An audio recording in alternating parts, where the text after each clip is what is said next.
मारताना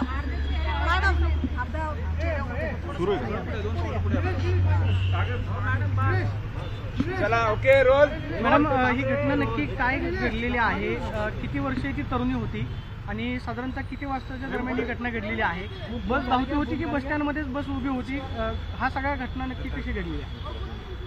ॲक्च्युली ही जी मुलगी आहे ही पुण्यामध्ये कामाला आहे ती, आणि ती इथून फलटणला तिच्या गावी चाललेली होती. सकाळी 5:30 पावणे 6च्या दरम्यानची ही गोष्ट आहे. ती स्वारगेट बस स्टँडमध्ये बससाठी थांबलेली होती. ती तर त्यावेळेला आरोपी जो आहे तो तिथं गेलेला होता. तिच्याकडेनं फिरताना पण दिसतोय आणि तिच्या शेजारी बसलेला एक माणूस उठून गेलेला आहे. हे दोघांचं बोलणं चालल्यावरती आरोपी तिच्याशी बोललेला आहे. तिच्याशी गोड गोड बोलून त्यानं ओळख करून घेतली तिच्याशी, आणि तिला म्हटलं की फलटणची कुठं जाते ताई असं तिला विचारलं. तर ती म्हटली की मला फलटणला जायचं आहे. तर तो म्हटला की सातारची बस जी आहे ती इथं नाही लागत म्हणे, तिकडे लागलेली आहे म्हणे. तर ती म्हटली नाही, बस इथंच लागते म्हणून मी इथं बसलेली आहे. तर तो म्हटला की नाही, तिकडे लागलेली आहे, चल म्हणे मी तुला घेऊन जातो. आणि सीसीटीव्ही फुटेजमध्ये ती मुलगी त्याच्याबरोबर जाताना दिसते आपल्याला. तर ती त्याच्याबरोबर गेली आणि तिथं गेल्यानंतर बसमध्ये अंधार होता म्हणून तिनं हा प्रश्न काढला की बसमध्ये तर अंधार आहे म्हटली ती. तर त्यावेळेला तो म्हटला की ही रात्रीची लेटची बस आहे, त्यामुळे लोक झोपलेले आहेत म्हणून दिवे बंद आहेत, तू वरती चढून टॉर्चने चेक करू शकते. आणि मग तिला असं गोड बोलून त्यानं वरती चढायला सांगितलं. ती ज्यावेळेला टॉर्च लावायसाठी वरती गेली त्यावेळेला मग यानं मागून दरवाजा लावून घेतला आणि तिच्या बाबतीत हा अतिप्रसंग घडलेला आहे तिथे. त्याच्यानंतर तो आरोपी उतरून गेला. ही मुलगी बसमधनं उतरली आणि आपल्या बसने म्हणजे कुठंही तिथं दुसऱ्या बसचा एक ड्रायव्हर तिथं दिसत आहे वगैरे, पण ती उतरून दुसऱ्या बसने आपल्या गावी चाललेली होती. आणि जात असताना मग तिनं मित्राशी बोलली आणि मित्रांना सांगितल्यानंतर ती पोलीस स्टेशनला इथं कंप्लेंट देण्यासाठी आली. काल ती इथं पोलीस स्टेशनला आल्यानंतर तिनं कंप्लेंट दिल्यानंतर आम्ही इमिजिएट सीसीटीव्ही फुटेज काढलेले आहेत तिथले. त्या सीसीटीव्ही फुटेजमध्ये आरोपी आम्हाला निष्पन्न झालेला आहे. सदर आरोपी हा ग्रामीणच्या हद्दीतला शिरूर गावचा आहे.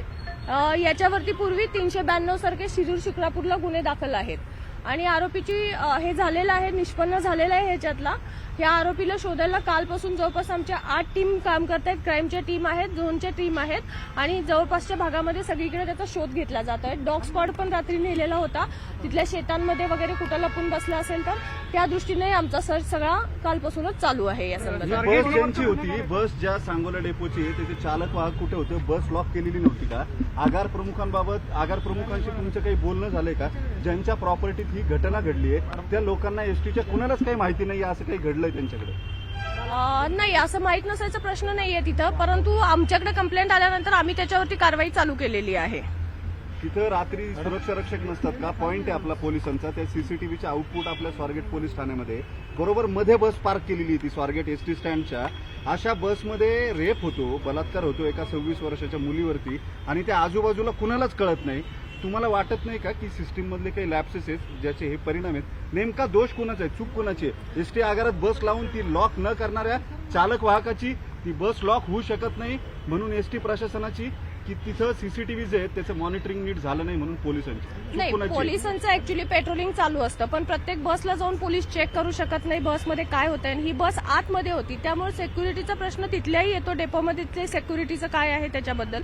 दुसरी गोष्ट असं आहे की ही गोष्ट झाल्यानंतर मुलगी बसमध्ये बसून निघून गेलेली आहे. तर तिनं थोडा जर आरडाओरडा तिथं केला असता तर इमिजिएट लोकांनी बऱ्यापैकी मदत केली असती. सीसीटीव्ही फुटेजमध्ये आपल्याला दिसतंय तो आरोपी खाली उतरतोय, त्याच्या 2 मिनिटात मुलगी लगेच खाली उतरतीये, पण असा कुठला प्रकार तिथं झालेला आढळून आलेला नाहीये. मुलीची तब्येत कशी आहे? मुलीची तब्येत एकदम व्यवस्थित आहे. ती काल व्यवस्थित बोलत होती. आम्ही स्वतः तिच्याशी बोललेली आहे आणि तिचं मेडिकल पण चालू आहे. सीसीटीव्ही मध्ये कोणत्या दिशेने गेल्याचं दिसतोय? तपास नक्की कोणत्या दिशेने, म्हणजे मुलगी तर फलटणला गेलेली आहे मात्र आरोपी स्वारगेटमधून बाहेर पडल्यानंतर कोणत्या दिशेने गेला?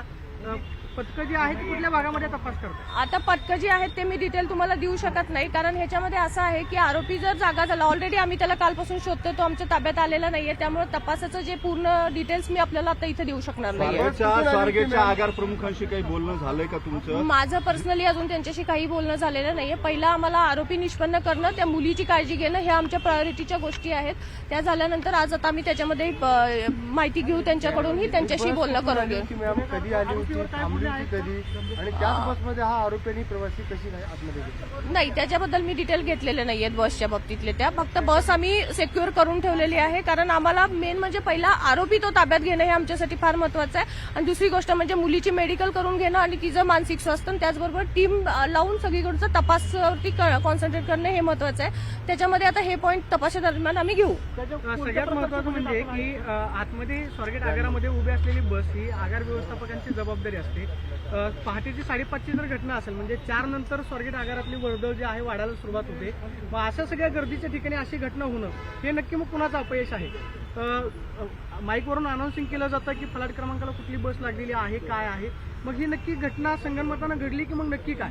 सीसीटीव्ही फुटेज, आता प्रश्न त्याच्यावरती मी जास्त बोलणार नाही, पण सीसीटीव्ही फुटेजमध्ये लोक भरपूर दिसत आहेत. तिथं स्टँडमध्येही लोक आहेत. ती मुलगी बसमधनं त्या उतरली त्यावेळेला शेजारच्या बसमधले ड्रायव्हरही चढताना दिसत आहेत. लोकांचा वावर हा तिथे दिसतोय. इव्हन तो माणूस, तो आरोपी तिच्याशी बोलत होता, ते दोघं बोलत होते त्या टाइमला तिथे एक व्यक्ती बसलेली होती आणि मुलगी त्याच्या बरोबर गेलेली. तिथेही आजूबाजूला लोक दिसत आहेत. ओव्हरऑल सगळीकडे तिथं लोकांचा वावर होता हे दिसत आहे सीसीटीव्ही फुटेजमध्ये. घटना घडल्यानंतर आरोपी जेव्हा बाहेर आला तेव्हा मुलगी आल्यावर तिथे शांततेत बाहेर पडली, कुणाला काहीच सांगितलेलं नाही.